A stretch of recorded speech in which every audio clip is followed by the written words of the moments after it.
नमस्कार मित्रों, मैं गौरव सिंह आपका स्वागत करता हूं अपने YouTube channel novels in audio dot Gaurav में।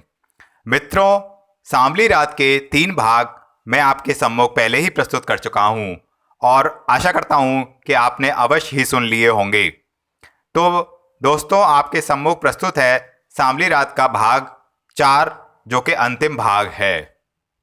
मित्रों, हो सकता है कि मुझसे कोई अध्याय का नंबर बोलने में गलती हो गई हो, परंतु आपकी सूचना के लिए बता दूं कि पूरा उपन्यास आपके सामने बिल्कुल ओरिजिनल रूप में ही प्रस्तुत किया जा रहा है।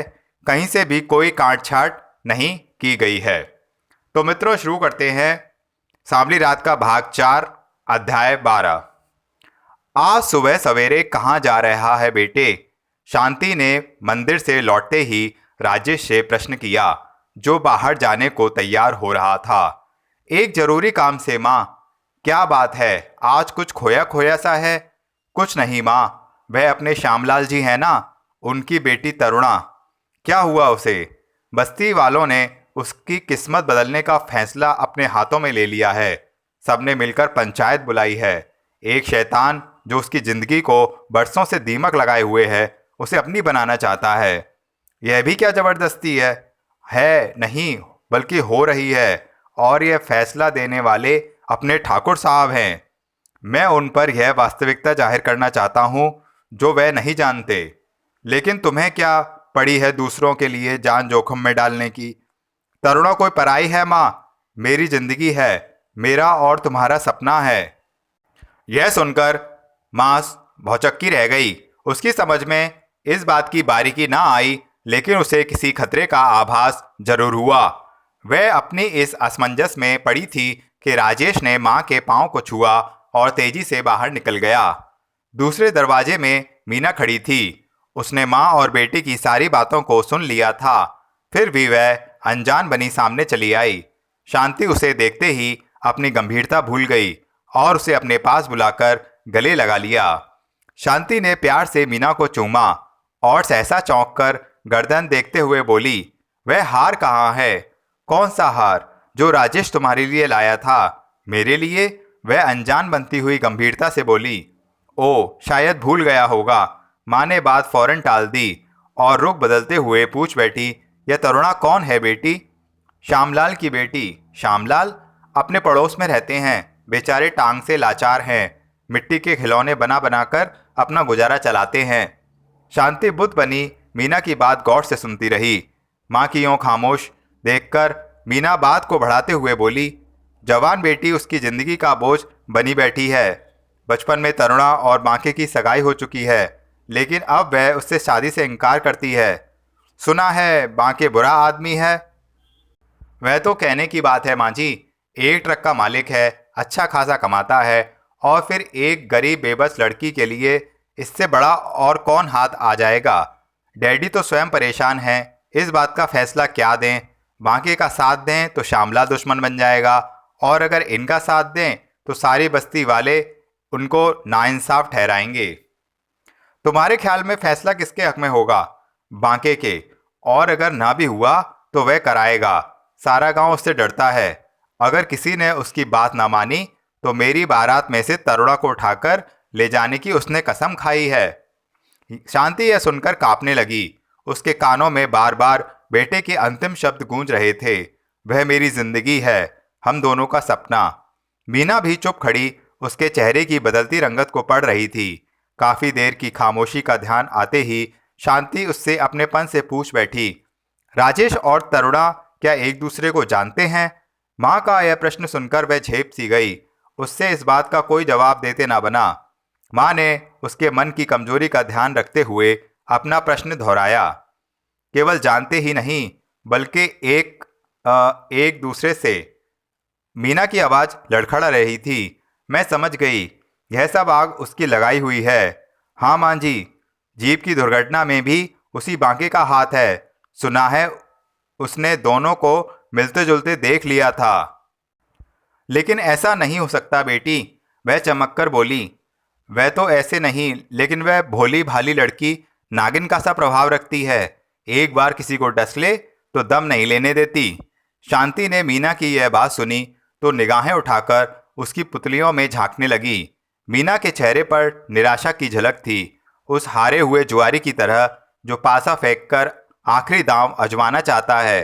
शांति ने उन बेबस नजरों में उमड़ता हुआ प्यार भी देखा और लपक कर उसे अपने गले से लगा लिया।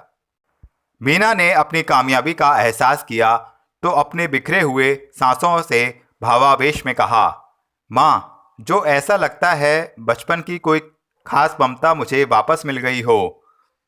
हाँ बेटी, तभी तो तुम्हें बहू बनाने के सपने देख रही हूँ। बहू और बेटी में कोई अंतर नहीं होता। शांति ने भावनाओं में बहकर उसे चूमना शुरू कर दिया। मीना को अपनी अंधेरी जिंदगी में फिर किसी किरण की झलक दिखाई दी। उसकी दिल खुशी से झूम उठा। उसने संयम से काम लिया और माँ के नाश्ते की तैयारी का बहाना बनाकर चली गई। शांति देवी के चेहरे की रौनक फिर गुम हो गई।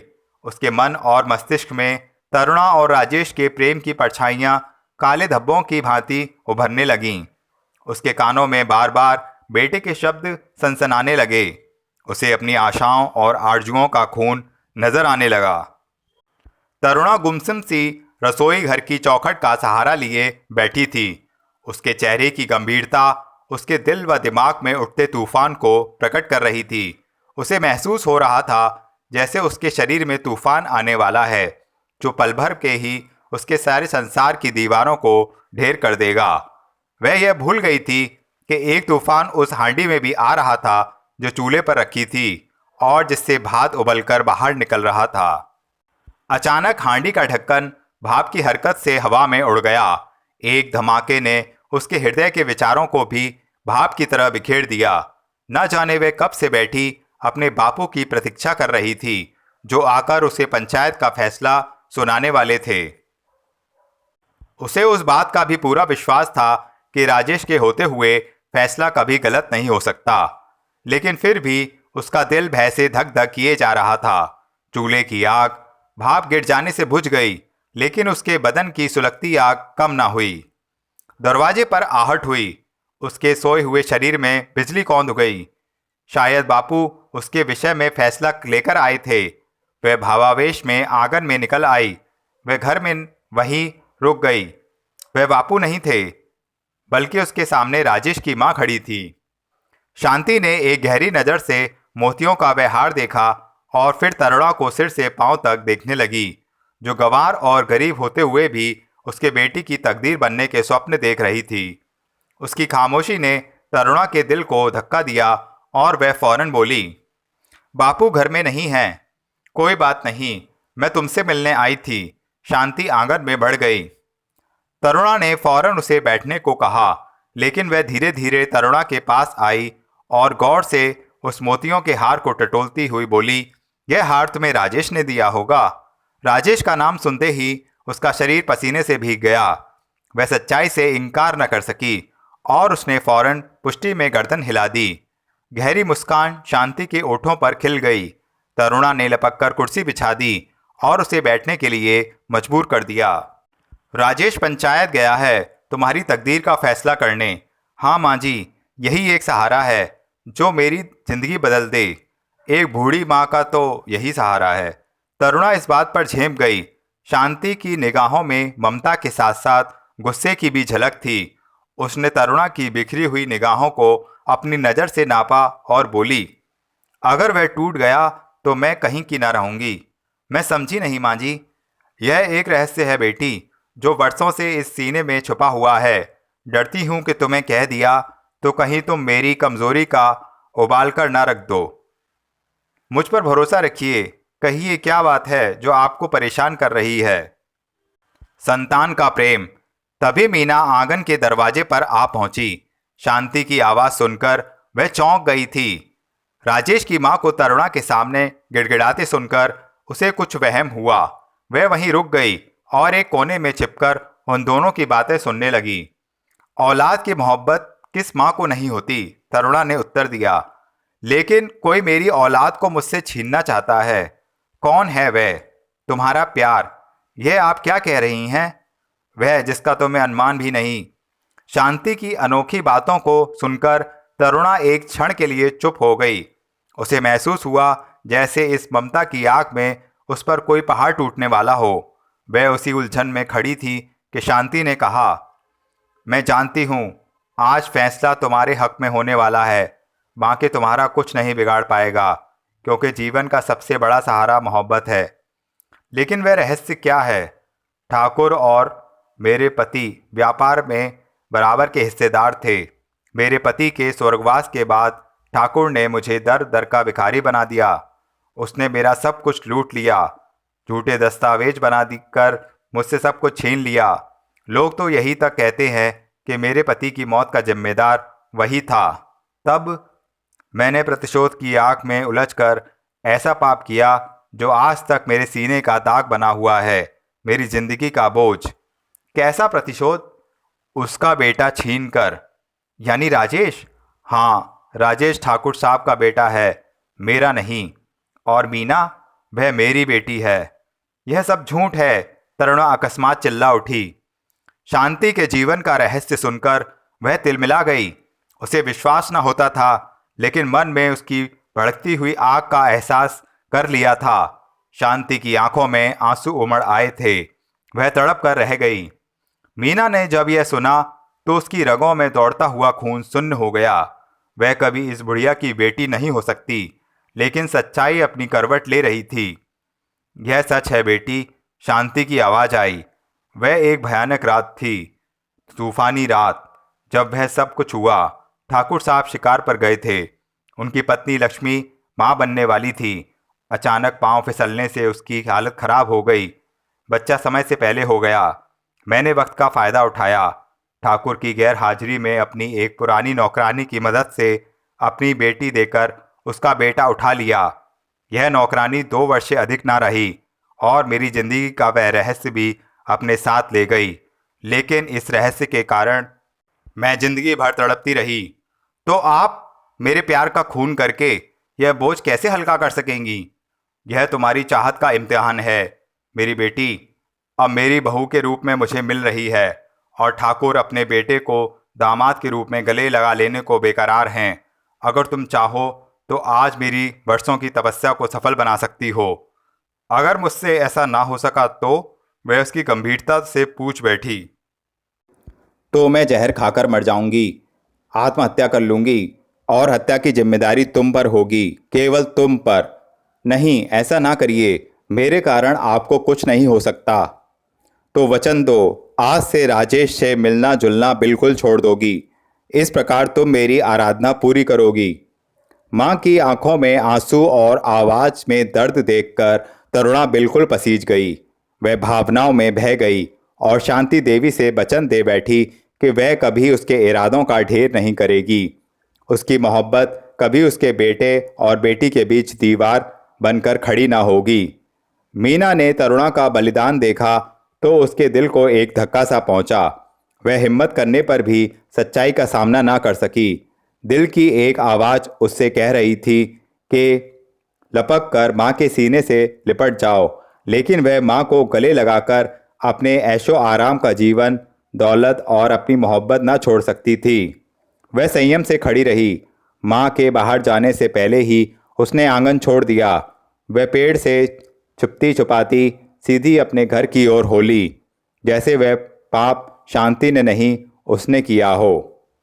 श्यामलाल जब घर पहुंचा तो शाम डूब चुकी थी। वह बैसाखी का सहारा लेकर जो ही आंगन में दाखिल हुए, सामने बैठी तरुणा ने बढ़कर उनको सहारा दिया और उनकी बैसाखी एक दीवार के सहारे खड़ी कर दी।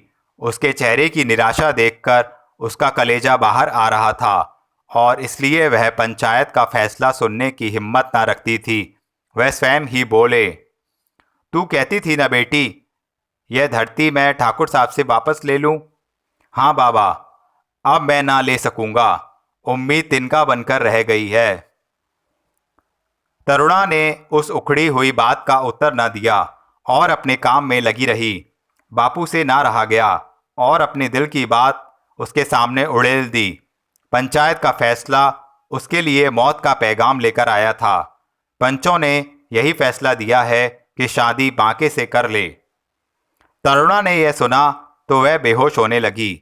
उसने अपने आप को संभाला और रुकते रुकते पूछ बैठी, ऐसा क्यों किया? ठाकुर ने बांके को खरीद लिया है। शायद वह अपनी बेटी का विवाह राजेश से करना चाहता है, इसलिए तमाम गांव वालों ने उनका साथ दिया। अब क्या होगा? हमें पंचों का फैसला मानना होगा या गांव छोड़कर चले जाना होगा। नहीं बापू, हम यह गांव नहीं छोड़ेंगे, इस धरती से मुंह ना फेरेंगे। तो क्या इस धरती के लिए मुझे अपनी बेटी की खुशियों का गला घोंटना होगा और उसके अरमानों का खून कर देना होगा? हाँ बापू, इसी में हमारी भलाई है। जब इज्जत उतर गई तो मैं एक बोझ बनकर रह जाऊंगी। बेटी, उसने चिल्लाकर उसे अपने सीने से लगा लिया। बेटी ने गांव छोड़कर जाने से साफ इनकार कर दिया और बांके से शादी करने का फैसला कर लिया।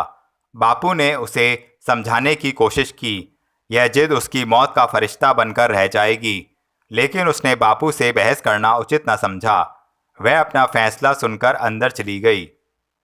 अपने आप को अंधेरे कोने में छुपा लिया ताकि उसकी बेबसी पर कोई रो ना सके, लेकिन वह स्वयं सिसकियों को रोके आंसू बहा रही थी। उस रात जब राजेश ठाकुर साहब के साथ खाने की मेज पर बैठा खाना खा रहा था, बातों ही बातों में पंचायत के फैसले का जिक्र छिड़ गया। वह ठाकुर साहब के फैसले से सहमत न था और बहस कर बैठा। मीना और शांति गंभीर बैठी एक दूसरे के चेहरे को देख रही थीं। जब ठाकुर साहब ने सरपंच की जिम्मेदारियों और समाज के नियमों का सहारा लिया तो वह ऊंची आवाज में बोला, वह नियम जो किसी गरीब के अरमानों को दाग लगा दे, वह समाज जो किसी की जिंदगी को अंधेरे में धकेल दे, मैं ऐसे उसूलों को नहीं मानता। राजेश ने गुस्से में यह कहा और खाना छोड़कर अपने कमरे को चला गया। ठाकुर साहब को उसके इस व्यवहार पर दुख हुआ और इस बात की गहराई सोचने लगे। शांति देवी ने उनके चेहरे को पढ़ा और राजेश की ओर से माफ़ी मांगने लगी। ठाकुर शर्मिंदा सा हुआ और होठों पर जबरदस्त मुस्कुराहट लाते हुए वह बात टालने लगा। मीना, जो चुपचाप बैठी यह सब देख रही थी, दोनों की थालियों में साग देते हुए बोली, जवाब नहीं आप लोगों का डैडी, कम से कम खाते समय तो आपको वह बहस न करनी चाहिए। देखिए ना, राजेश ने खाना भी नहीं खाया। कोई बात नहीं, शांति ने तुरंत उत्तर दिया, जवानी का जोश है, छोटे बड़ों का लिहाज नहीं, दिमाग ठंडा होगा तो अपने आप माफ़ी मांगने चला आएगा। माँ ने बेटे को बचाने के लिए सफाई पेश की, लेकिन मीना को डर था कि राजेश के दिल में जो आग सुलग चुकी है वह कहीं कोई दूसरा रंग ना लाए। राजेश अपने कमरे में अकेला चक्कर लगा रहा था। आज फैसले ने उसके दिल दिमाग को बेकाबू कर रखा था। रात काफ़ी बीत चुकी थी, वरना वह अभी जाकर श्यामलाल और तरुणा से विवाह करने की बात करना चाहता था। एक दो बार उसने सोचा था कि अभी चला जाए, लेकिन अवसर ने उसका साथ न दिया। तभी उसने मुंह मोड़कर मुख्य द्वार की ओर देखा, जहां से शांति दाखिल हुई थी। इससे पहले कि वह अपनी माँ से दिल की बात कह दे, माँ ने गुस्से से कहा, ठाकुर साहब के सामने तुमने बेरुखी दिखाकर अच्छा नहीं किया राजेश। वह क्या सोचते होंगे? वह तो सरपंच हैं, उन्हें सच्चाई सुनने का हौसला रखना चाहिए। यह उनकी शान में गुस्ताखी थी। तुम नहीं जानते उन्होंने हमारे केस में क्या फैसला कर रखा है। क्या माँ? वह चौंक कर पूछने लगा। यह तुम्हें अपना दामाद बनाना चाहते हैं माँ, वह चिल्ला उठा। एक ही झटके में उसके दिल की धड़कन रुक गई, माथे पर पसीने की बूंदें टपक आईं। वह कांपते ओठों से बोला, यह तुम क्या कह रही हो माँ? ऐसा संभव नहीं। नहीं, ऐसा ना कहो मेरे लाल। हाँ माँ, तुम्हारी बहू मीना ना होगी, बल्कि तरुणा होगी, श्यामलाल की बेटी। राजेश ने अपना फैसला दृढ़ता से सुनाया और कोट कंधे पर डालकर बाहर निकल आया। शांति सच्चाई जानते हुए भी राजेश की बात सुनकर होश खो बैठी। मोहब्बत की आग कहीं उसके आशियाने को ना फूंक दे, यह सोचकर उसके तलवे बर्फ हो गए। उसके कदम लड़खड़ाने लगे। उसने खिसक कर पलंग का सहारा लिया और उस पर बैठ गई। जैसे जैसे रात बढ़ती जा रही थी, माँ का भय बढ़ता गया। वह ना जाने क्या कर बैठती यदि उसकी अंधेरी दुनिया में वह किरण बार बार आकर आशा के लिए ना जला जाती। वह किरण तरुणा की ओर से दिया हुआ वचन। अध्याय 13। राजेश ने जो ही अपनी जीप बाजार के नुक्कड़ पर खड़ी की, सामने पोस्ट ऑफिस के बरामदे में तरुणा को देखकर उसकी आंखों में चमक आ गई। उसने जीप वहां तक बढ़ा दी। तरुणा कोई पत्र लेटर बॉक्स में डाल रही थी। रुख बदलते ही राजेश का सामना हुआ तो वह घबरा गई। राजेश ने उसे पुकारा। उसने मुंह फेर लिया और जाने को आगे बढ़ी। राजेश ने रास्ता रोक लिया और बोला, कहाँ जाना है तुम्हें? अरे शर्माती क्यों हो? आओ ना, मैं छोड़ देता हूँ तुम्हें। तरुणा उलझन में गिरफ्तार हो गई। उसकी समझ में ना आ रहा था क्या करे। सामने से बांके आता नजर आया, जो अपने ट्रक को छोड़कर पनवाड़ी की दुकान तक जा रहा था। ना जाने क्या सोचकर वह भड़क उठी। तुम जाओ, मैं बांके के संग चली जाऊंगी। यह कहते ही तरुणा बांके की तरफ बढ़ गई।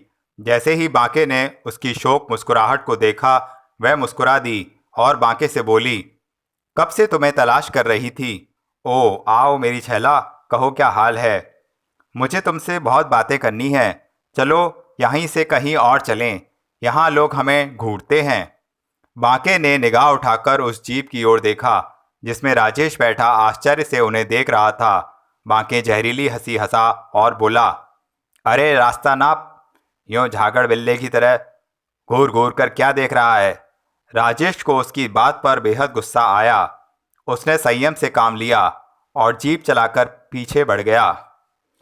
जीप जैसे जैसे ही उनके करीब से गुजरी, वातावरण को अपने धुएं से भरती गई। बांके अपनी टोपी संवारते हुए बोला, मुआ हमें देखकर जल गया। वह गुमसुम सी खड़ी और ओझल होती हुई जीप गाड़ी को देख रही थी, जैसे उसने बांके की बात की ओर ध्यान ही ना दिया हो।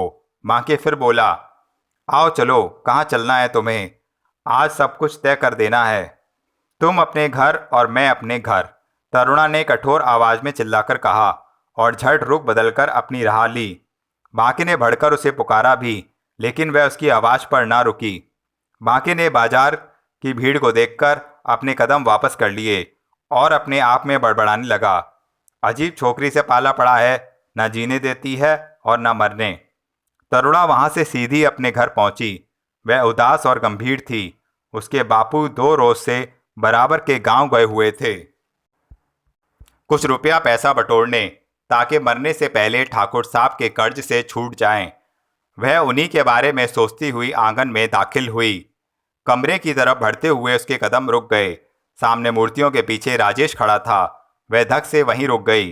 राजेश ओठों पर गहरी मुस्कुराहट लिए सामने आ गया और बोला, तरुणा, तुमने मुझसे रास्ते में ऐसा व्यवहार क्यों किया?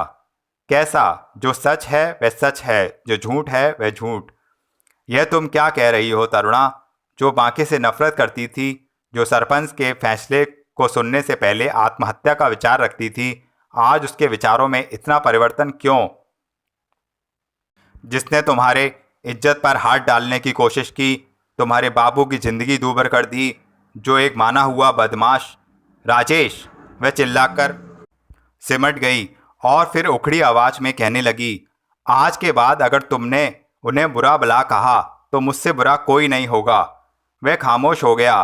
तरुणा रुककर दूसरी तरफ जाने लगी। उसने रास्ता रोक लिया और फिर तिलमिलाकर पूछ बैठा, लगता है तुमने ठाकुर साहब का फैसला मान लिया। और रास्ता भी क्या है? नदी में रहकर मगर से कौन बैर ले? सारी बस्ती जानती है कि मैं बांके की मंगेतर हूँ। मुझे तो अपना घर देखना है, अपने बूढ़े बाबा का ख्याल रखना है। ओह, तुम शायद भूल रही हो, कुछ वायदे, कुछ बातें थीं जो तुमने मुझसे भी की थीं। ओह, वह प्यार की? वह तो एक खेल था जो पहले मैंने खेला, फिर तुमने खेला। मुझे क्या मालूम था कि आप इतने भोले हैं जो इस खेल को सच समझ बैठेंगे। यह सुनकर राजेश की रगों में खून उबल गया। गुस्सा अंगारे बनकर उसकी आंखों में उतर आया। उसे अभी तक विश्वास ना हो रहा था कि तरुणा जैसी साधारण लड़की उसे इस तरह से बना सकती है। वह काफ़ी देर तक तरुणा को घूर घूर कर देखता रहा और वह बोली, आप जाइए राजेश बाबू, अब मेरा आपका कोई नाता नहीं। खामखा यहाँ आकर किसी गरीब लड़की की इज्जत पर कीचड़ ना उछालिए। तरुणा ने उसकी खामोशी का फायदा उठाया और यह अंदर कहकर जाने को मुड़ी। राजेश, जो पहले ही गुस्से से पागल हुआ जा रहा था, उसकी बेरुखी देखकर जब्द न कर सका। उसने झपट कर उसका कंधा थाम लिया और उसके सम्मुख होते हुए कहा, नागिन, जहर भी उगला तो किस मिठास में, इतना तो सोचा होता कि इसने से पहले खबरदार कर दूं। मैंने सोचा था कि मीना के हृदय में छल और फरेब है। मैं क्या जानता था कि इस सादगी में भी जहर छुपा हुआ है। मुझे क्या पता था कि यह मूर्तियां बनाने वाली लड़की खुद भी एक पत्थर की मूर्ति है, जो मेरी भावनाओं से खिलवाड़ कर मुझे मौत देना चाहती थी। वह अपनी विफरी आवाज में ना जाने क्या क्या कह गया। और तरुणा चुपचाप तमाम नश्तर अपने सीने में समोती चली गई। जब वह नफरत में उसे काफ़ी ताने सुना गया तो उसने उसे जोर से एक तरफ धकेल दिया। उसे अब तरुणा की सूरत से भी घृणा हो चुकी थी। तरुणा गिरते गिरते बची, लेकिन उसने कोई उत्तर न दिया। राजेश जब बाहर जा चुका तो तरुणा ने अनुभव किया जैसे उसकी बनाई हुई मिट्टी की तमाम मूर्तियों को किसी ने जबान दे दी हो। वे उसकी मोहब्बत का मजाक उड़ा रही थीं और उससे वही कह रही थीं जो राजेश ने कुछ क्षण पूर्व व्यंग्यपूर्ण शब्दों से उससे कहा था। उसकी हंसी उसके कानों में छेदने लगी। वह यह ना सहन कर सकी तो उसने उन तमाम मूर्तियों को गुस्से से तोड़ फोड़ दिया। खूबसूरत और नाजुक मूर्तियां अब मिट्टी का ढेर बन गईं, जैसे किसी ने उसके स्वप्नों की दुनिया को राख बनाकर छोड़ दिया हो। कुछ देर बाद वही खामोशी, वही एकांत जो उसे डस रहा था। उसे अपनी शरारत की एक बहुत बड़ी सजा मिल गई। अपने प्यार का ऐसा परिणाम जो पहले कभी सोचा भी ना था। एक बार तो उसने चाहा जाकर राजेश पर वह भेद क्यों ना खोल दे, लेकिन अपने वचन का विचार आते ही वह सहम कर रह गई। राजेश ने अपनी भावनाओं को जबरदस्ती दबाते हुए शयन कक्ष में कदम रखा। शांति उसका खाना परोसने का इंतजार कर रही थी। उसने बेटे का स्वागत किया, लेकिन वह चुपचाप एक ओर होकर अपने कपड़े बदलने लगा। माँ ने उसके मन में उठती हुई भावनाओं को भांप लिया। फिर उसका हवाला ना देते हुए उसने कहा, क्या सोच रहे हो? कुछ नहीं। हाँ माँ, तुमने ठीक कहा था। क्या एक खिलौने वाली की बेटी तुम्हारे बेटे के योग्य नहीं? क्या तरुणा ने तुमसे कुछ कहा था? वह मुझसे क्या कहेगी? मेरी मोहब्बत का खून करने के बाद वह बांके जैसे जलील इंसान से शादी करने पर तैयार हो गई है। बड़ों ने सच कहा है, छोटों को मुंह नहीं लगाना चाहिए। कीचड़ के पास से गुजरो तो छींटे कीचड़ पे ही पड़ते हैं। हाँ, इंसान इंसान में फ़र्क होता है, वरना हम ही कल बड़े थे। जिंदगी भर तुमने काम करके अपने बेटे को पाला है, छोटे से छोटा काम। वह तो समय की बात थी, वरना तू क्या जाने तेरे पिता कितने बड़े घराने से नाता रखते थे। राजेश माँ से ज़्यादा देर तक बहस न कर सका और उसे टालने के लिए बाथरूम में चला गया। माँ की परेशानी हर क्षण बढ़ती जा रही थी। उसकी समझ में कुछ नहीं आ रहा था कि वह बेटे के दिल का दर्द कैसे बटाए। उस दर्द की जिम्मेदार वह स्वयं थी। अचानक शांति ने मुंह फेरा। सामने खड़े ठाकुर को देखकर चुप सी रह गई। वह कुछ देर वहीं खड़े शायद उसके चेहरे को पढ़ने का यत्न कर रहे थे। शांति की घबराहट को गहरी नज़रों से देखते हुए वह फौरन पूछ बैठे, राजेश घर आ गया है क्या? हाँ, अभी लौटा है। तो अच्छा हुआ, बात खुल जाएगी। कैसी बात? वह उलझन में पड़ गई। कल बीना का जन्मदिन है। सोचता हूँ मेहमानों का जमघट तो होगा ही। क्यों ना मैं यह शुभ समाचार सुना दूँ? कैसा शुभ समाचार? शांति के पीले चेहरे पर जरा सी रौनक आ गई। उसकी समझ में आया कुछ ना आया हो कि क्या जवाब दे। जवाब ने ठाकुर ने बात को लंबा किया और बोला, आप किसी बात की चिंता ना करें। ऐसी धूमधाम से शादी रचाऊंगा कि एक बार बस्ती वाले देखते ही रह जाएंगे। तभी राजेश बाथरूम से बाहर आ गया। ठाकुर साहब को देखते ही उसने प्रणाम किया। उन्होंने भी आशीर्वाद दिया और साथ ही मीना के जन्मदिन का निमंत्रण भी। राजेश ने काम का बहाना बनाकर उस निमंत्रण पत्र को टालने की कोशिश की, लेकिन ठाकुर ने उसे ऐसा करने का मौका ना दिया। माँ और उनकी जिद के सामने उसकी एक ना चली और विवश होकर उसे दूसरे दिन शाम को पार्टी में आने का वायदा करना पड़ा। माँ की निराश आंखों में फिर आशाओं के दीप टिमटिमाने लगे। उस रात को जब मीना अपने बेडरूम में उठी, कोई पुस्तक पढ़ रही थी, तो तरुणा को अपने कमरे में देखकर झेंप गई, जो चुपचाप कदम उठाती हुई उसके सामने चली आई थी। मीना के चेहरे का रंग उड़ गया। तरुणा ने गौर से देखा और बोली, डरो नहीं मीना, मैं कुछ ले नहीं बल्कि कुछ देने आई हूँ। उसने झट से गले का हार उतारकर मीना की हथेली पर रख दिया। वह अभी तक उसे उचटती हुई निगाहों से देख रही थी। और फिर बोली, राजेश का दिया हुआ यह हार अब इसको अपने पास रखने का साहस नहीं है। मैंने यह सोचा तुम्हें दे दूं, लेकिन प्यार की निशानी जो सदैव तुम्हें इस बात की याद दिलाती रहेगी कि बाजी मैंने हारी नहीं बल्कि जीत कर हारी है। मीना ने कांपते हाथों से मोतियों का हार थाम लिया और विवश होकर उसे देखने लगी। तरुणा की आंखों में ऐसी चमक आज से पहले उसने कभी न देखी थी। वह अपनी निशानी उसे सौंप कर चले जाने को ही मुड़ी थी कि मीना ने उसे थाम लिया और बोली, जानती हो कल शाम मेरे यहाँ पार्टी है, मेरे जन्मदिन की। तब तुम्हें वहाँ शीघ्र आना होगा। अपनी मोहब्बत का तमाशा देखने नहीं, मेरी खुशियों में शामिल होने। इससे मैं एक ना एक तो बाजी हारनी ही थी। अच्छा हुआ तुमने जीत कर एक सहेली की झोली में मेरे हार डाल दी। तुम्हें मेरी कसम, जो इनकार करोगी, जिंदगी में मेरी हर बात तुमने मानी है, क्या यह नहीं मानोगी? तरुणा ने मीना की आंखों में झांका। वह नम्रतापूर्वक उससे प्रार्थना कर रही थी। 2 पल खामोश रहकर सोचा और फिर हाँ करते हुए वह कमरे से बाहर चली गई। अगले दिन मीना के जन्मदिन की पार्टी थी। बड़ा कमरा मेहमानों से खचाखच भरा हुआ था। उस दिन बस्ती के गिने चुने लोग, ठाकुर साहब के मित्र और सरकारी अधिकारी वहां मौजूद थे। शांति आज बेहद खुश थी, न केवल इसलिए कि राजेश उस पार्टी में शामिल था, बल्कि अपनी बेटी की प्रशंसा के कारण भी उसके दिल की धड़कनें बढ़ रही थीं। उस पार्टी में तरुणा भी आई। आज वह अपने सबसे अच्छे लिबास में आई थी, जो शायद उसने विवाह के लिए बनवाया था। हर किसी की निगाह ने उसे देखा। शांति और ठाकुर को उसका आना अच्छा न लगा, लेकिन मीना ने मुस्कुराते हुए उसका स्वागत किया। वह उसे खींचकर वहां ले गई जहां राजेश रोगियों के साथ बैठा बातें कर रहा था। तरुणा को देखते ही उसका कलेजा धक से रह गया। उसके खामोश चेहरे पर गुस्सा भी आया, लेकिन मन में एक संतोष भी था कि वह मीना को पहलू में देखकर जल उठेगी। केक काटा। लोगों ने मीना के सामने मुबारकबादों के फूल बरसा दिए, उपहारों का ढेर लगा दिया, और जब ठाकुर साहब की बारी आई तो उन्होंने महफिल के सामने बोझल आवाज में कहा, आज का दिन हर वर्ष मेरी बेटी को और मेरी जिंदगी में आता है, लेकिन इस बार यह दिन मेरे लिए सबसे ज़्यादा खुशियों को लेकर आया है। आज मैं अपनी बेटी को उसका सबसे कीमती उपहार देता हूँ, और मैं अपनी बेटी का रिश्ता श्रीमती शांति देवी के बेटे से पक्का करता हूँ। तालियों की एक गूंज हॉल में उठी। मीना के चेहरे पर मुस्कान नाचने लगी। राजेश इस सूचना के लिए तैयार न था। वह हैरान रह गया, किंतु उसने मेहमानों की बधाइयों का मुस्कुराहट से स्वागत किया। उस पार्टी में कोई गंभीर सूरत थी तो बस एक तरुणा की थी। उसे उदास और मासूम देखकर राजेश के अधरों पर मुस्कान नाचने लगी।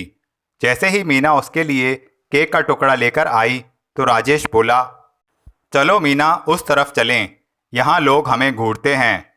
राजेश मीना को लिए दूसरे कमरे में चला गया। उसका यह तीर तरुणा के सीने में चुभकर रह गया, लेकिन उसने आह ना भरी। वह चुप करके रह गई। वह पार्टी को छोड़कर चले जाना चाह रही थी, लेकिन उसने रंग में भंग डालना उचित न समझा।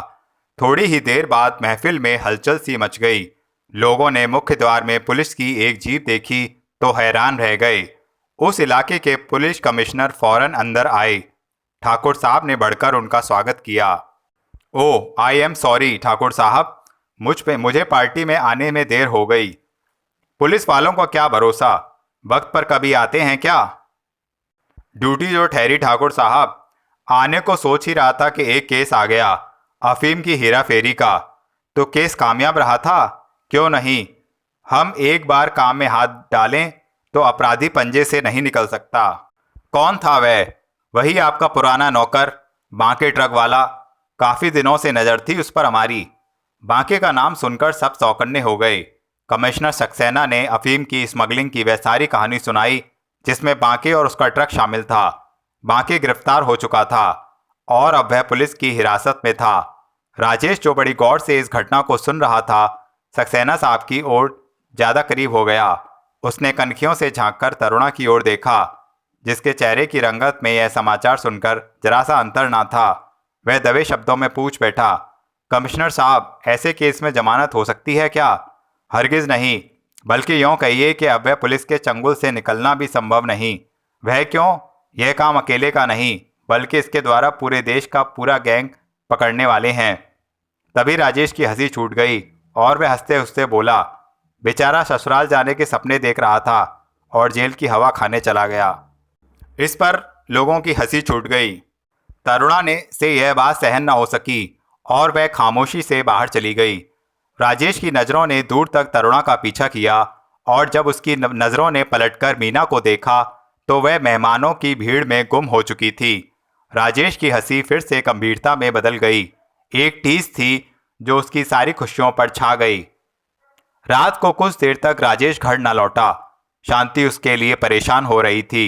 जब काफ़ी रात तक भी वह ना आया तो उसने मीना को बुलाकर इस बात का जिक्र किया। वह जानती थी कि पार्टी के बाद राजेश रोमियो के साथ चला जाएगा। उसने माँ को तसल्ली दी और स्वयं रोमियो के घर तक जाने को निकल खड़ी हुई। उसका अंदाज़ा गलत ना था, राजेश रोमियो के घर ही था। मीना ने बाहर से ही राजेश की हंसी सुन ली। वह मोटर गाड़ी से उतरकर धीरे धीरे उस तरफ बढ़ी जिस जगह वह लोग बैठे हुए थे। मीना ने जैसे ही अंदर कदम रखा वह चौंक कर रुक गई। राजेश रोमियो के साथ बैठा विस्की पी रहा था। आज से पहले उसने कभी उसे शराब पीते नहीं देखा था। उसकी हंसी में एक टीस छिपी हुई थी। मीना यह देखकर भयभीत हो गई और फिर उसने हिम्मत से काम लिया और उन तक जा पहुंची। मीना जी आप? रोमियो ने चौंकते हुए पूछा। मीना ने उसकी तरफ कोई ध्यान न दिया और राजेश की ओर संबोधित होते हुए बोली, यह आप क्या कर रहे हैं राजेश बाबू? गम गलत कर रहा हूं, लेकिन ऐसा गम क्या है तुम्हें? जो मुझ पर बीती है मीना, वह हर किसी पर रोज नहीं बीतती। उसने लड़खड़ाती आवाज में उससे पूछा। मीना ने उसके दिल की गहराई की बातों को नाप लिया और बहस को खत्म करते हुए बोली, चलो माँ तुम्हारी राह देख रही है, तुम्हें कोई लेने आई है। हाँ राजेश, रात काफ़ी बीत चुकी है, अब जाओ, रोमियो ने घड़ी देखते हुए कहा। राजेश अपनी कुर्सी से उठा। मीना उसे सहारा दिया और बाहर ले जाने को बढ़ी। राजेश ने कंधा झटक दिया और बोला, पगली तू क्या समझती है, मैं नशे में हूँ? वह मीना से अलग हो गया। मीना ने मुस्कुराकर उसकी हाँ में हाँ मिलाई। सहसा राजेश चौंक गया और उसने घूमकर मीरा के गले की ओर देखा जिसमें वह मोतियों का हार था जो राजेश ने कभी तरुणा को दिया था। उस हार को देखते ही उसका नशा दूर हो गया। वह चौंक कर बोला, यह हार तुम्हारे पास कैसे आया? जन्मदिन की भेंट तरुणा ने दिया है। राजेश की आंखों में गुस्सा उतर आया। नशे में वह पहले ही लाल हो रहा था। उसने गुस्से से वह मोतियों की माला छीन ली। मीना की गर्दन को झटका लगा तो वह चिल्ला उठी, लेकिन राजेश ने हार एक झटके से तोड़ दिया। मोती बिखरकर माला से अलग हो गए और वह गुस्से से मोटर गाड़ी की ओर बढ़ा। राजेश के दिल में तरुणा के लिए इतनी घृणा देखकर मीना भयभीत हो गई। उसे लगा जैसे उनका प्यार अब एक ऐसी टीस सा बन गया है जो उसे जिंदगी भर परेशान कर सकता है। वह तेजी से बढ़ी और लपक कर राजेश के साथ मोटर गाड़ी में बैठ गई। राजेश ने गाड़ी स्टार्ट कर दी और थोड़ी ही देर में वह खुली सड़क पर आ गया था। गाड़ी की रफ्तार तेज हो गई। राजेश के चेहरे की परेशानी अभी तक वैसी ही थी। तेज रफ्तार गाड़ी को देख मीना डरने लगी, लेकिन उसमें इतनी हिम्मत न थी कि उसे टोक सकती। वह बराबर चुपचाप बैठी रही। राजेश की तरह वह भी अपने भविष्य के बारे में उलझी हुई थी। अचानक जो एक धक्का लगा तो उसकी चीख निकल गई। वह मोटर में बैठी झूल गई। कार की चीख के साथ ही गाड़ी डगमगाई और देखते ही देखते सामने पेड़ से टकरा गई। मीरा को जब होश आया तो गाड़ी की स्टीयरिंग पर राजेश बेहोश पड़ा था। उसके माथे पर खून के धब्बे थे और वह बेहोशी में दर्द से करा रहा था।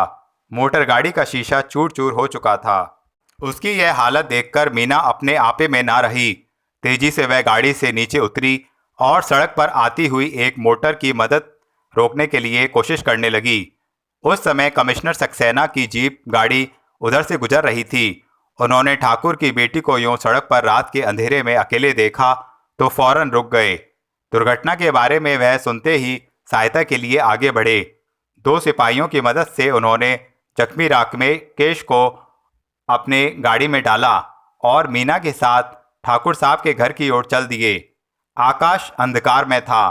काली घटाओं ने रात के अंधकार को और बढ़ा दिया था और वह जीप पूरी गति से रात की शाही को चीरती हुई बढ़ती जा रही थी। अध्याय 14। राजेश की पट्टी आज खुलने वाली थी। आज दुर्घटना को 15 दिन से ज़्यादा हो चुके थे। समय पर डॉक्टर की सहायता मिल जाने से उसकी जिंदगी बच गई थी। माथे पर चोट आने से कुछ दिन तकलीफ का सामना अवश्य करना पड़ा था। ठाकुर साहब, शांति और मीना ने दिन रात एक कर दिया। एक तरुणा थी जो उसके पास नहीं आ सकती थी। वह रात के अंधेरे में चुपके चुपके आती और खिड़की से झांककर अपनी खोई हुई मोहब्बत को देखती रहती। वह घंटों तक वहां बैठी सिसकती रहती और फिर अपने मन को तसल्ली दे लेती। राजेश के विवाह के 2 दिन बाकी रह गए थे। ठाकुर साहब इस मुहूर्त को हाथ से न निकलने दे रहे थे। शांति भी इस बात पर सहमत थी कि राजेश को ठीक हो जाने पर दोनों का विवाह कर दिया जाए। इस उम्मीद पर सभी बैठे राजेश के जख्मों की गहराई नापना चाहते थे। जब राजेश की पट्टी डॉक्टर खोल रहा था तो शांति, ठाकुर, मीना और कई मौजूद लोग वहां थे और सांस रोके हुए राजेश की तरफ देख रहे थे। तरुणा भी पीछे की दीवार का सहारा लिए हुए खिड़की से उसे देखने को बेताब थी, लेकिन अंदर की भीड़ का अंदाजा करके हिम्मत न कर सकती थी। राजेश की पट्टी खुल गई। उसने चारों तरफ उखड़ी हुई नज़रों से देखा। सबके ओठों पर मुस्कुराहट नाचने लगी। उसके घाव बिल्कुल भर चुके थे। माथे पर मामूली सा निशान बाकी था। शांति ने चाहा कि लपककर अपने बेटे को सीने से लगा ले, लेकिन डॉक्टर के होते हुए वह ऐसा न कर सकी। फिर भी आंखों में खुशी के आंसू झलक आए। वह बेटे की ओर बढ़ी। मीना के ओंठ भी फड़फड़ाए। तरुणा जो कमरे से बाहर थी, उसने भी चारों ओर निगाहों से झांककर देखा तो राजेश की निगाहें किसी को तलाश रही थीं। वह महसूस कर उसका दिल गुदगुदा उठा और खुशी के आंसू पीकर रह गई। डॉक्टर, मुझे कुछ दिखाई नहीं दे रहा। मेरे सामने यह अंधेरा क्यों है? एक चीख सी उठी और कमरे में फिर सन्नाटा सा छा गया। डॉक्टर ने बढ़कर उसकी आंखों को देखना शुरू कर दिया। हर किसी के चेहरे की खुशी एकाएक उड़ गई।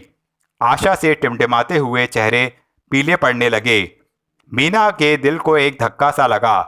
वह सोच भी नहीं सकती थी कि राजेश आंखों की रोशनी खो बैठेगा। वह जिस राजेश से प्यार के सपने जोड़ रही थी, अब उसी से उसे डर लगने लगा। जब सभी राजेश के पास खड़े उसकी ओर नजरें लगाए हुए थे, तब मीना चुपके से उस कमरे से बाहर चली गई।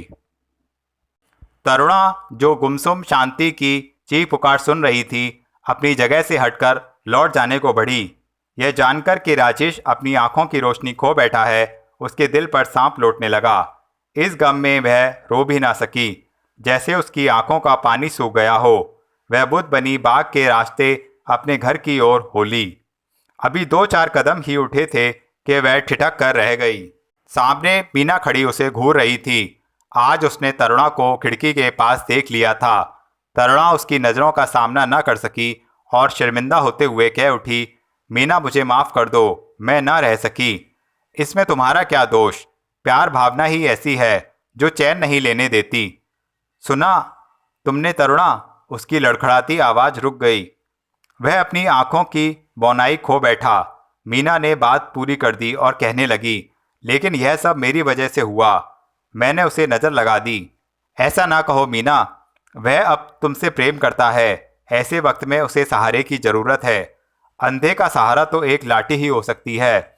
मीना, तरुणा ने तिलमिलाकर उसे यूँ पुकारा जैसे वह बात उसे पसंद ना आई हो, किंतु कुछ कहते कहते वह रुक गई, जैसे अब वह उसकी मोहब्बत पर कोई असर ना था। उसके शब्द मुंह में रह गए। क्या कहना चाहती हो तरुणा?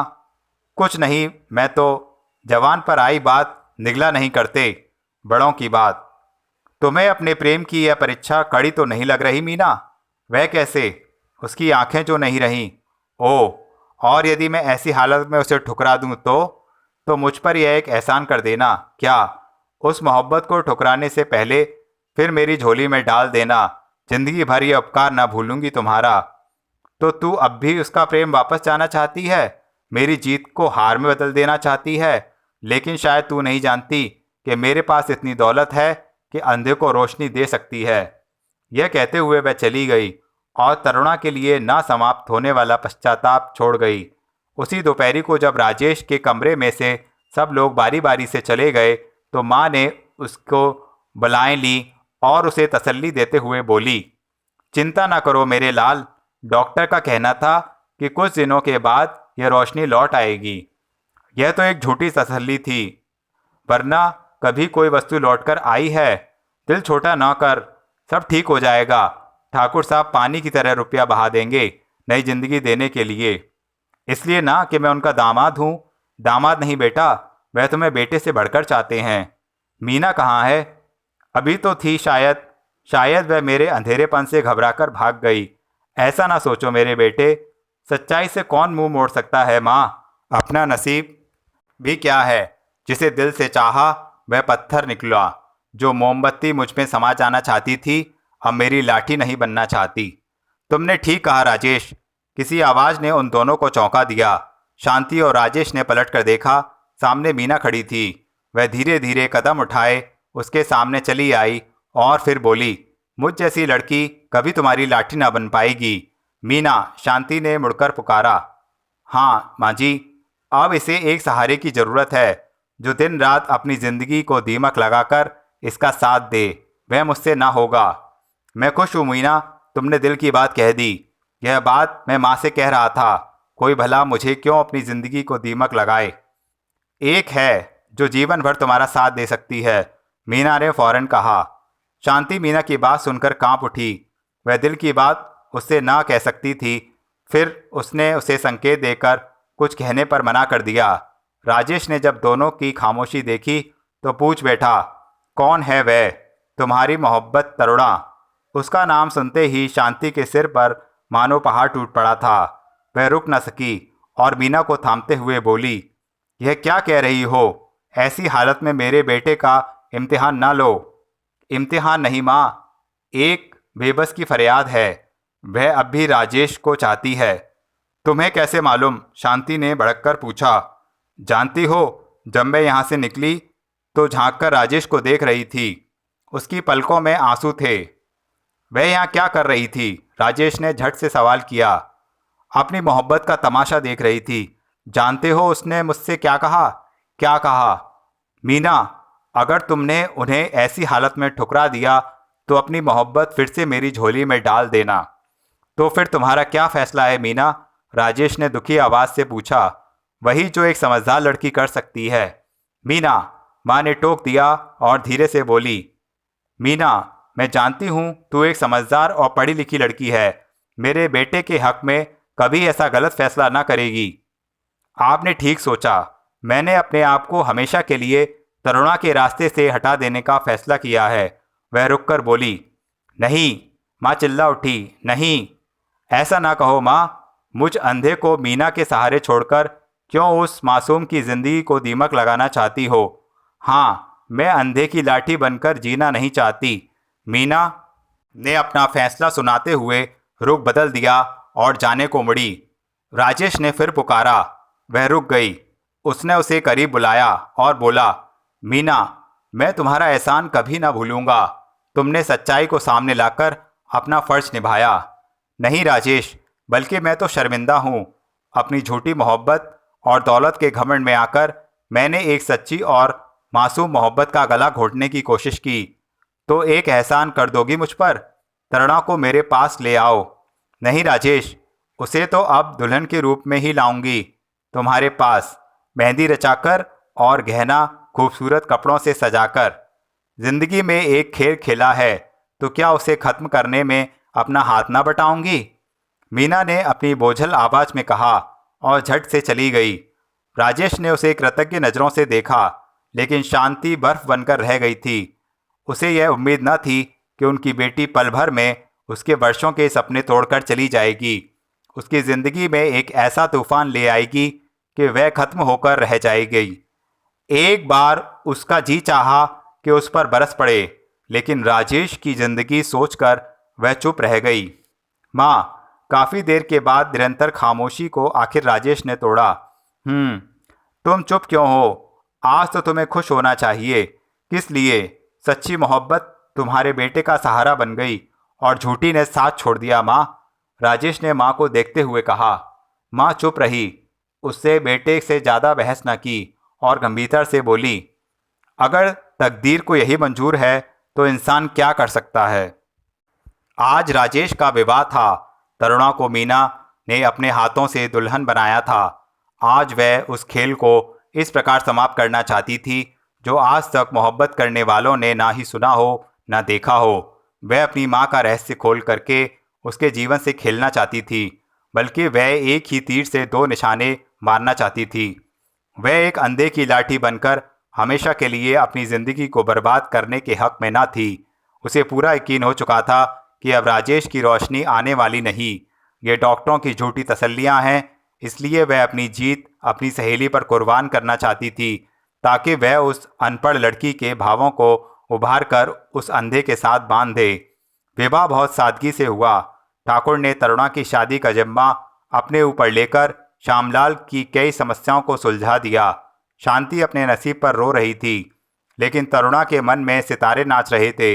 वह मीना के एहसान को जिंदगी भर न भूल सकती थी। अंधेरी रात को राजेश की ख्वाबगाह से चांद निकला।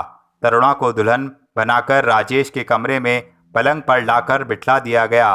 शांति अपने गमों को खुशियों के बोझ तले जबरदस्ती दाबे हुए बेटे को अंदर ले आई। राजेश ने किवाड़ का सहारा लेते हुए माँ को छोड़ दिया। वह उससे अलग हो गई। राजेश ने आहिस्ता से दरवाज़ा बंद कर दिया और दुल्हन की तरफ देखने लगा। घूंघट में शर्माते नैन उठे। उन्होंने सजे हुए दूल्हे को सिर से पांव तक देखा। राजेश वहीं दरवाजे के निकट खड़ा हुआ था। तरुणा अपने भावावेश को रोकते हुए बोली, वहाँ क्यों रुक गए? सोचा था तुम बढ़कर सहारा दोगी। ओह! वह झट से उठी और छमछम करती हुई राजेश तक जा पहुंची। उसके कांपते बाजुओं ने उसे सहारा दिया और वह उसे पलंग तक ले आई। राजेश ने उसके कंधे पर हाथ रखा और बोला, जिंदगी का बोझ हमेशा उठा सकोगी? आप यह सोचकर मुझ पर पाप चढ़ा रहे हैं। तुम पुण्य कैसे कमाओगी? हमेशा आपका साथ देकर। बस अब तो जी चाहता है दिन रात आपको सामने बिठाकर आपकी आरती उतारूं। लो बैठ गया, उतार लो आरती। वह चुपचाप उसके सामने बैठकर चेहरे को पढ़ने लगा। राजेश भी बहुत बुद्ध बना बैठा रहा। आखिर उसने सवाल किया, तुम खामोश हो गई? आरती उतार रही हूँ अपनी निगाहों से। पहले तो कभी जी भरकर आपको देखने की हिम्मत ना थी, आज देखने दीजिए। ऐसा लगता है आपके चेहरे की रंगत बदल गई है। आंखों की पुतलियों में पहले से ज़्यादा चमक आ गई है। तुम पर भी तो यौवन निखरा हुआ है। ये गुलाबी ओठ, आंखों में काजल, माथे पर बिंदिया, ये उंगलियों में चांदी की जंजीरें और फिर ये लाल जोड़ा। आज तो तुमसे सचमुच चांद भी शर्मा जाए। राजेश ने कहते हुए तरुणा के हाथों को चूम लिया और फिर झट से उसकी उंगली को थामकर पहनी हुई अंगूठी को देखने लगा। तरुणा, मेरा नाम आर से शुरू होता है, फिर तुमने यह एस की अंगूठी क्यों पहनी है? राजेश ने खट से कहा। लेकिन आपको यह कैसे मालूम हुआ कि अंगूठी पर क्या है? मुझे? उसकी जवान लड़खड़ाने लगी। हाँ हाँ कहिए, आपने मेरे श्रृंगार के सभी रंग ठीक कैसे बतला दिए? वह तो यह कहते हुए वह बेख्तियार हंसने लगा। और जब उसने तरुणा पर राज खोला कि वह देख सकता है, अंधेपन का तो सिर्फ उसने बहाना किया था, वह हैरान रह गई। उसके दांत घबराहट से बजने लगे। वह कांपते होठों से पूछ बैठी, आपने ये धोखा क्यों दिया मुझे? तुम्हें नहीं, मीना को। उसकी मोहब्बत का इम्तिहान ले रहा था कि वह कितने पानी में है। मैंने तो उसे ज़िंदगी से अलग कर देने के लिए यह नाटक रचा था। मैं तो यह नहीं जानता था कि बदले में मेरी मोहब्बत मिल जाएगी।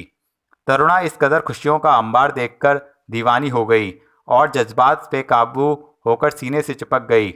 अपनी बिखरी आवाज़ में कह उठी, अगर मीना को यह पता चल गया कि तुमने मुझे धोखा दिया है तो क्या? मोहब्बत का कोई परिणाम तो निकलना ही था, उस पहलू नहीं तो इस पहलू सही। तभी एक धमाके से दोनों किवाड़ खुल गए। मीना ने उनके लिए फूलों का गुलदस्ता लेकर आई थी। दरवाजे की ओर से सब सुन लिया था। वह सामने आई तो तरुणा की एक चीख निकल गई। वह राजेश से अलग हो गई। मीना घायल शेरनी की तरह उनकी तरफ बढ़ी और चिल्लाकर बोली, दगाबाज, निर्मोही, तूने मेरी मोहब्बत का इम्तिहान नहीं लिया, उसका तमाशा देखा है, उसे अपमानित किया है। मैं तुम्हें कभी क्षमा नहीं करूँगी। हमेशा हमेशा के लिए तुम दोनों के बीच दीवार बनकर खड़ी हो जाऊंगी। उसका सांस फूल गया था। उसने फूलों को तोड़कर उस गुलदस्ते को दोनों के मुंह पर दे मारा और घूमकर चली गई। इसी शोर के कारण शांति वहां आ गई। राजेश ने जब उसकी दशा देखी तो वह पुकारने लगा। वह ना रुकी तो उन्हीं कदमों से उसके पीछे निकल खड़ा हुआ। तरुणा और शांति भय से कांपने लगीं, जैसे उनकी खुशियों को फिर से कोई रौंदने चला आया हो। राजेश मीना को पुकारते पुकारते उसके घर चला गया। वह भागती हुई अपने सोने के कमरे में पहुंची और दरवाज़ा बंद कर दिया। राजेश ने उसका पीछा किया और ज़ोर ज़ोर से दरवाज़ा खटखटाने लगा। मीना, मीना। उसकी पुकार पर कोई उत्तर मीना ने न दिया।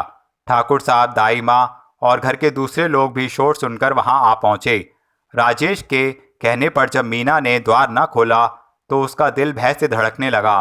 मीना चोट खाकर कुछ कर न बैठे, इस बात ने उसके मस्तिष्क में हलचल सी पैदा कर दी थी। वह चिल्ला चिल्ला कर उसे पुकारने लगा। आखिर उसने दरवाजे का एक शीशा तोड़ दिया और चटखनी खोलकर अंदर घुसा। मीना फर्श पर पड़ी थी। वह चीख कर उस पर झुका और जैसे ही उसने उसका चेहरा ऊपर उठाया, उसके मुंह से नीले रंग का कोई मवाद बह रहा था। वह इस संसार से जा चुकी थी। उसने इस घबराहट में जहर खा लिया था। ठाकुर और दूसरे लोग चिल्लाकर उस पर झुके। वह अंतिम सांस ले चुकी थी। उसने प्रेम की बाजी जीतकर राजेश के दिल पर एक काला धब्बा छोड़ दिया था। राजेश अब उसकी लाश से भयभीत हो उठा और जब उसने द्वार पर माँ और तरुणा को देखा तो रास्ता छोड़कर बाहर चला आ गया। माँ ने जब बेटी का शव देखा तो दुख से पागल हो उठी और उस पर लपकी। तरुणा ने उसे वहीं रोक लिया और धीरे से बोली, नहीं माँ, भूल जाओ, वह तुम्हारी थी। माँ ने तरुणा का संकेत समझ लिया। जो उसका था वह खो बैठी थी और जो अब उसका है वह खो देने का साहस न कर सकती थी। यह सोचकर वह मीना के शव के पास आई और ठाकुर को ढाढ़स बंधाने लगी। उसने अपने जीवन के रहस्य को अपने सीने के अंधेरे के पर्दों में छुपा लिया। जब मीना की मृत्यु का विलाप हो रहा था तो राजेश उसके शयन कक्ष के बाहर वाले चबूतरे पर खड़ा दूर पहाड़ियों में उभरते चांद को देखने लगा, जिसने काली रात को फिर जगमगा दिया था। और उस सांवली रोशनी में मीना दूर पहाड़ी पर खड़ी उसे कह रही थी, दगाबाज निर्मोही, तूने मेरे प्रेम को ठुकराया है, उसे अपमानित किया है। मैं तुम्हें कभी क्षमा नहीं करूंगी। हमेशा हमेशा के लिए तुम दोनों के बीच दीवार बनकर खड़ी रहूंगी। वह सुरीली आवाज़ उस सांवली रात में डूबकर रह गई। राजेश की आंखों से दो आंसू गिरकर उसकी हथेली पर आ पड़े, जो मोतियों की तरह चमक रहे थे। दिल के दो टुकड़े, एक तरुणा और दूसरी मीना। तो दोस्तों, इसी के साथ सांवली रात का भाग 4 समाप्त हुआ और इसी के साथ सांवली रात की कहानी भी समाप्त हो जाती है। आशा करता हूँ आपको चारों भाग अवश्य पसंद आए होंगे। सांवली रात की कहानी आपको पसंद आई होगी तो इसलिए आप मेरे चैनल को सब्सक्राइब करें, वीडियो शेयर करें, लाइक करें, अपने फ्रेंड्स को बताएं, बेल आइकन का बटन ज़रूर दबाएं और आप मेरी प्रतीक्षा में रहें। अगले उपन्यास के लिए मैं वादा करता हूं कि आपके सम्मुख इसी तरह से और उपन्यास लाता रहूंगा जिनका आपको बेसब्री से इंतज़ार था। धन्यवाद।